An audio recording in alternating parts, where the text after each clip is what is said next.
రాష్ట్ర రాజధాని అమరావతి కోసం 15,000 కోట్ల రూపాయలు విదేశీ బ్యాంకుల నుంచి, ముఖ్యంగా వరల్డ్ బ్యాంక్ అనుబంధ సంస్థల నుంచి తీసుకోవాలని చెప్పి నిర్ణయించారు. ఈ మొత్తం వ్యవహారంలో 2 కోణాలు కనిపిస్తాయి. ఒకటి, ఆంధ్రప్రదేశ్ హక్కులని అప్పులుగా మార్చడం కనిపిస్తుంది. భవిష్యత్తు ఒక ప్రమాదకరంగా మారే అవకాశాలు కూడా ఉన్నాయి. హక్కులుగా ఉన్నదాన్ని అప్పులుగా ఎట్లా మారుస్తున్నారు? నిజానికి రాజధానికి సంబంధించినంత వరకు మౌలిక వసతుల కల్పన, అసెంబ్లీ, సెక్రటేరియట్ మరియు గవర్నర్ బంగ్లా, హైకోర్టు, ముఖ్యమంత్రి బంగ్లా లాంటి ఆఫీసుల్ని కేంద్ర ప్రభుత్వ డబ్బులతో నిర్మించాలి.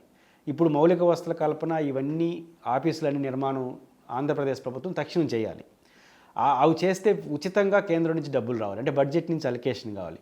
ఫస్ట్ ఆ పని చేయకుండా అప్పులకి వెళ్ళడం ఏంటి?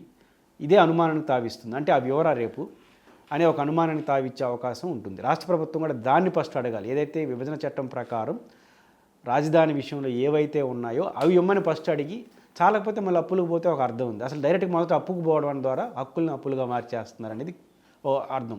రెండో ప్రాధాన్యత అంశం, రాష్ట్రం మరియు తెలుగుదేశం పార్టీ కూడా ఒక హెచ్చరికగా తీసుకోవాల్సింది.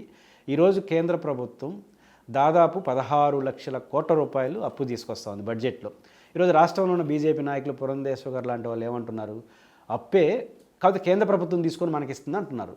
తీసుకున్నప్పుడు ఆ 16 లక్షల కోట్లు ఇవ్వచ్చు కదా, 15,000 కోట్లు. దానికి కూడా సపరేట్గా ఆంధ్రప్రదేశ్ని అప్పు పోవడం అంటే జరగబోయేది ఏంటంటే, ఆంధ్రప్రదేశ్ ప్రభుత్వం అప్పుకి అప్లై చేసుకుంటుంది.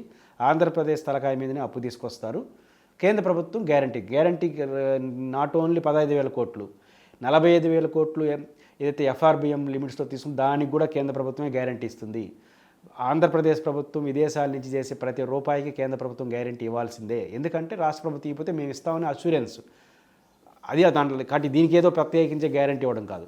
దీంట్లో తెలుగుదేశం పార్టీ రాజకీయం కూడా ఒక పెను ప్రమాదం ఆ పార్టీకి ఉంది. అదేంటంటే, తాత్కాలికంగా ఒత్తిడి చేస్తే ఆ 15,000 కోట్ల రూపాయలకు 30,000 రూపాయలు వేసుకుంటే కనీసం సంవత్సరానికి 3,000 కోట్ల రూపాయలు ప్రతి సంవత్సరం చెల్లించాల్సి వస్తుంది బ్యాంకుకి, ఈ 15,000 కోట్లకు గాను. ఒకవేళ బీజేపీ వాళ్ళు ఒప్పుకున్నారనుకుందాం, ఈ 3,000 కోట్లు మేము ఇస్తామని, ఈ సంవత్సరం ఇస్తారు, వచ్చే సంవత్సరం ఇస్తారు. 3వ సంవత్సరం మీకు వాళ్ళకి పాలిటిక్స్లో ఉల్టా అయితే ఇవ్వరు. అప్పుడు ఏం చేస్తారు?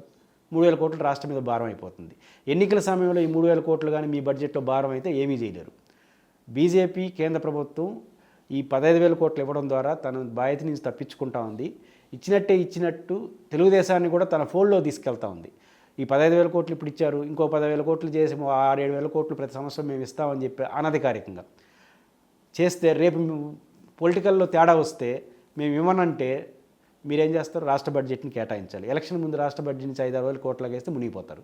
కాబట్టి తెలుగుదేశం రాష్ట్రానికే కాదు, తెలుగుదేశానికి రాజకీయం కూడా ఇది నష్టం. కాబట్టి కేంద్ర ప్రభుత్వం ఇస్తే గ్రాంట్గా తీసుకోండి, అప్పు ఇచ్చి వాళ్ళే కడతారనుకుంటే ఆ 16 లక్షల కోట్లు తీసుకోండి. అట్లా కాకుండా చేస్తే మాత్రం రాష్ట్రానికి నష్టం చేసిన వాళ్ళు అవుతారు. 30 ఏళ్ల పాటు కేంద్ర ప్రభుత్వాన్ని రిక్వెస్ట్ చేసుకొని డబ్బులు కట్టించుకోవాల్సిన పరిస్థితి ఏ పార్టీ వచ్చినా ఉంటుంది. పట్టిగా తెలుగుదేశం పార్టీ పొలిటికల్గా కూడా మూల్యం చెల్లించుకోవాల్సిందన్న విషయాన్ని వాళ్ళు గమనంలో పెట్టుకుంటే మంచిది.